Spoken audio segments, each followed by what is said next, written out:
বন্ধুরা, আজ তোমাদের কাছে আমি একটা ছোট্ট মুহূর্তকে শেয়ার করতে এসেছি। একদিন আমি রেস্টুরেন্টে খেতে গেলাম।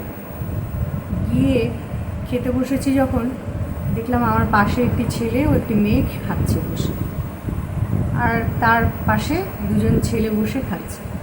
2 মিনিট পরেই এক বৃদ্ধ ভদ্রলোক ঢুকে খাবার অর্ডার দিলেন। তিনি খেতে বসলেন। খাবার খেতে খেতে মাঝখানেই তিনি অসুস্থ হয়ে পড়লেন। এবার যে দুজন ছেলে একসাথে এসে খেতে বসেছিল, ওরা তাড়াতাড়ি করে অ্যাম্বুলেন্সের খোঁজ করতে শুরু করলো। ফোন করে অ্যাম্বুলেন্স আসলো।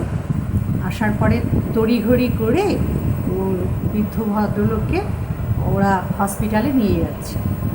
আর আমি ইতিমধ্যে ওদের ওই ছেলেটি আর যে ছেলেটি মেয়েটি খেতে এসেছিল ওদের কথোপকথন শুনছিলাম। ওরা বলছে, মেয়েটি বলছে ছেলেটিকে, এই তাড়াতাড়ি খা, তাড়াতাড়ি চল, এরপরে ঝামেলা শুরু হয়ে যাবে, তারপর সেই ঝামেলায় মুশকিলে পড়তে হবে, চল তাড়াতাড়ি কর। আমি এটা শুনে ওদের সাথে সাথে ওই ছেলে দুজনের সাথে সাথে হসপিটালে গেলাম। এবার হসপিটালে যাওয়ার পরে ডাক্তারবাবু দেখলেন রুগীকে, দেখে বললেন যে আপনারা একটু ওয়েট করুন, আমি কি হয়েছে পরে জানাচ্ছি। ছেলে দুটো উদ্গ্রীব হয়ে দাঁড়িয়ে আছে। ডাক্তারবাবু 5 মিনিট পরে এসে বললেন যে ওনার একটা হার্ট অ্যাটাক হয়েছে, আপনারা বাড়ির লোককে ডাকুন। তখন ওরা ফোন করে বাড়ির লোকদের জানালো। বাড়ির লোকরা ছুটে ছুটতে সবাই চলে এসছে। এবার ভদ্রলোকের 15-20 মিনিট বাদে আবার সেকেন্ড অ্যাটাক হয়েছে। ভদ্রলোক মানে প্রায় অজ্ঞান অবস্থাতেই রয়েছে, কিছুই বুঝতে পারছেন না। ভদ্রলোকের ট্রিটমেন্ট শুরু হয়ে গেছে, ট্রিটমেন্ট চলছে। আর বাড়ির লোকেরা এসে ওই ছেলে দুজনের সাথে কথাবার্তা বলে ছেলে দুজনকে বলল যে তোমরা খুব ভালো করেছো নিয়ে এসে, না হলে মুশকিলে পড়তে হতো আমাদেরকে। আর ডাক্তারবাবুকে বললেন, ডাক্তারবাবু আপনাকে ধন্যবাদ।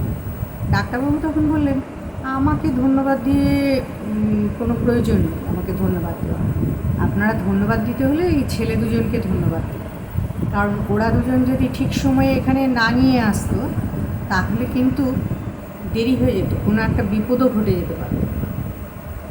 তখন বাড়ির লোকেরা বলল, বাবা তোমাদের ধন্যবাদ দিয়ে ছোট করব না, তোমরা সত্যিই আজকে আমাদের খুব বড় উপকার করেছো।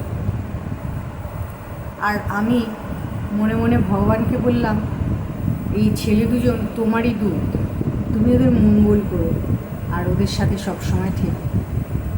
আমরা এখনকার মানুষেরা কারোর বিপদে পাশে দাঁড়াতে ভুলেই গেছি। আর কি বলবো, আজ এই পর্যন্ত, কেমন?